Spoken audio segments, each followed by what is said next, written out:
The buyer came back with a $220,000 price reduction and a 45-day delay.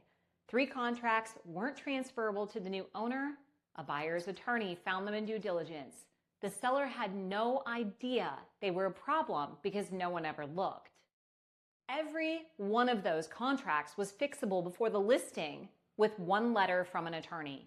1 conversation, a few weeks of lead time, none of it happened because the seller assumed everything was fine. And here's the thing, a buyer's team wasn't surprised by any of it. They walked in expecting to find exactly that. They had a checklist. They've bought businesses before. They know what sellers miss, and they know where to look. And they know how to knock down prices when they find them. The pre-sale legal review is how you beat them, while you still have time to fix things, while you still have leverage. Here are the 10 categories your attorney needs to walk through and what a buyer is actually hunting for in each one.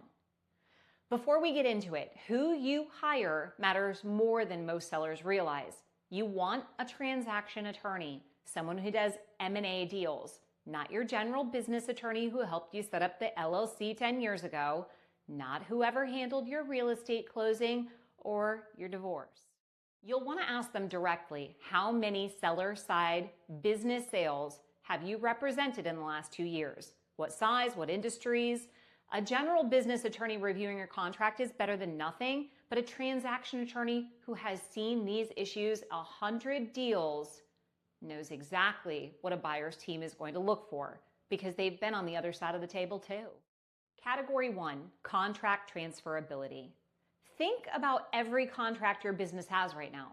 Customer agreements, vendor contracts, your lease, software licenses, equipment leases. Now ask yourself, do you actually know whether any of those require consent from the other party before they can be transferred to a new owner?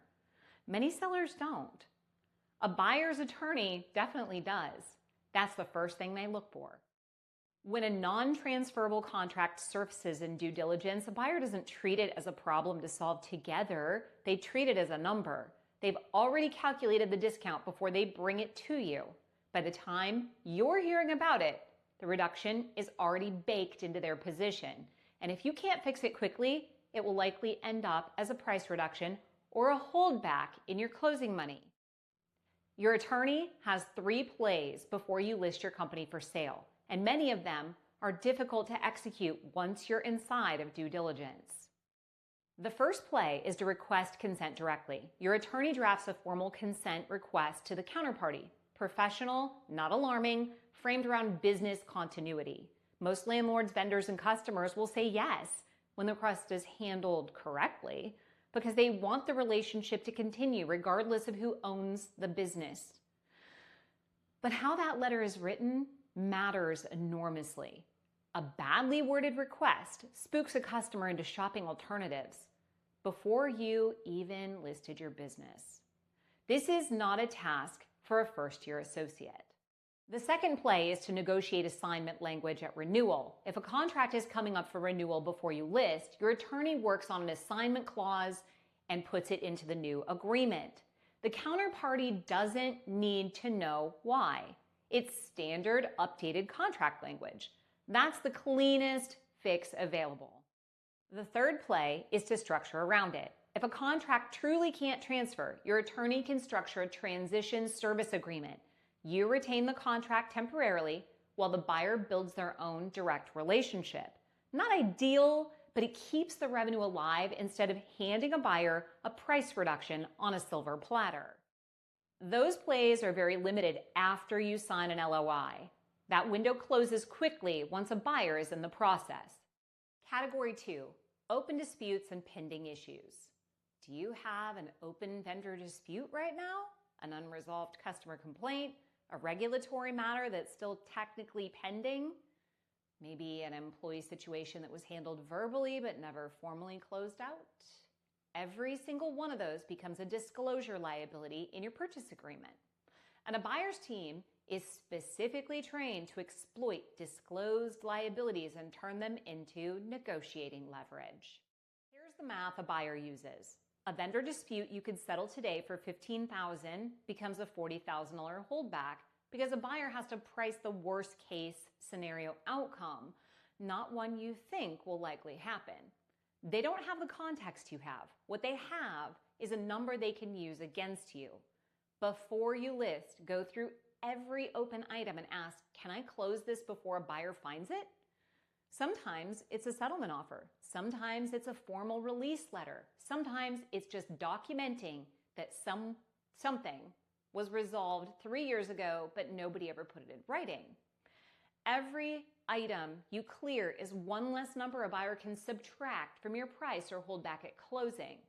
And I've covered this in other videos. Your chances of getting all the money in your holdback in your deal is slim. Don't give the buyer a reason to hold back more than necessary. Category 3, employment agreements and non-competes. Your attorney doesn't just check whether these agreements exist. They check whether they're actually enforceable in your state. And that's a very different question.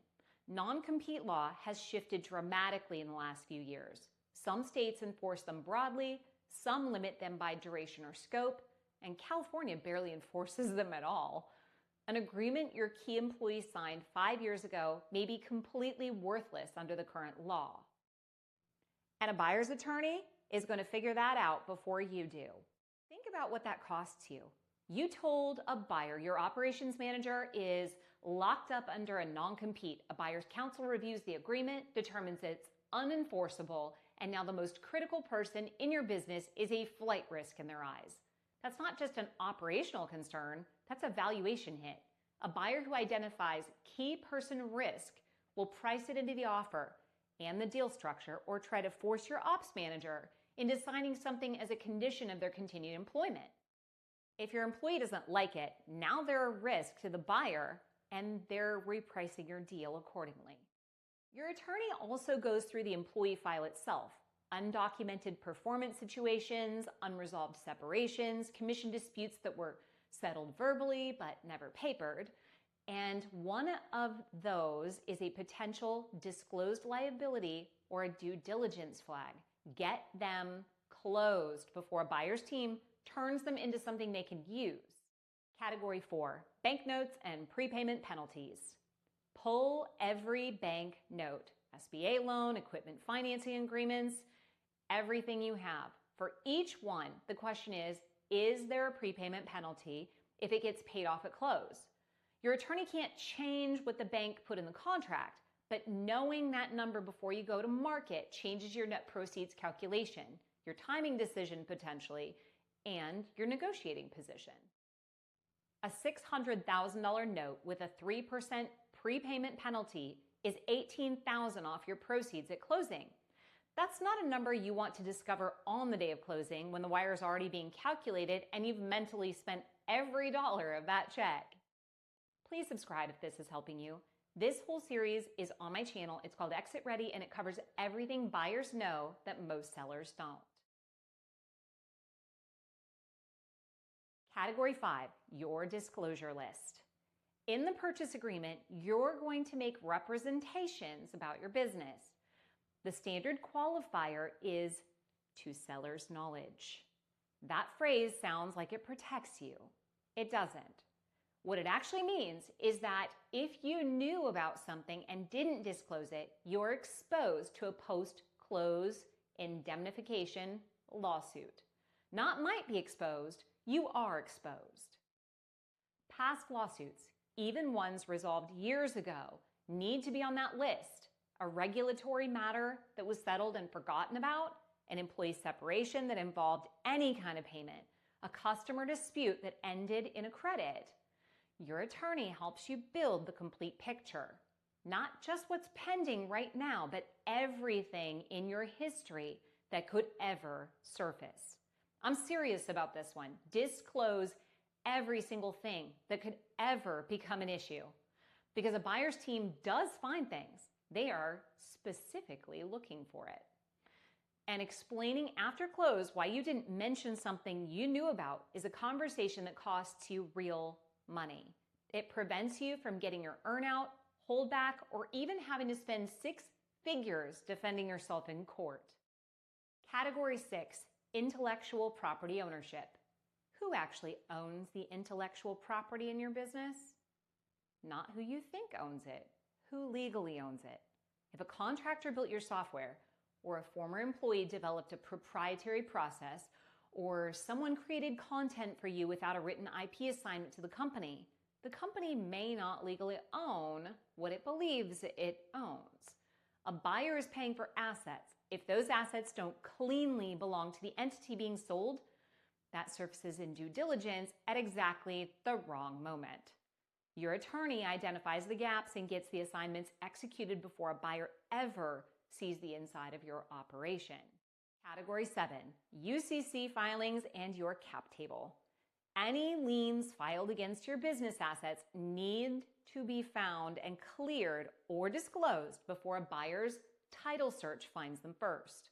A lien on equipment or receivables that you didn't even know was still active is the kind of thing that can stop a closing cold and hand a buyer exactly the kind of last-minute leverage they were hoping for to reduce the price they pay you or add another holdback.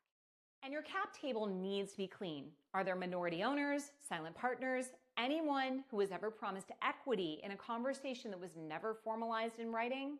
Ownership surprises discovered in due diligence don't just delay deals, they can kill them. If there's any ambiguity at all about who owns what, your attorney resolves it before a buyer is ever in the picture. Phase 2 of the Exit Ready Vault has the questions to ask your lawyer.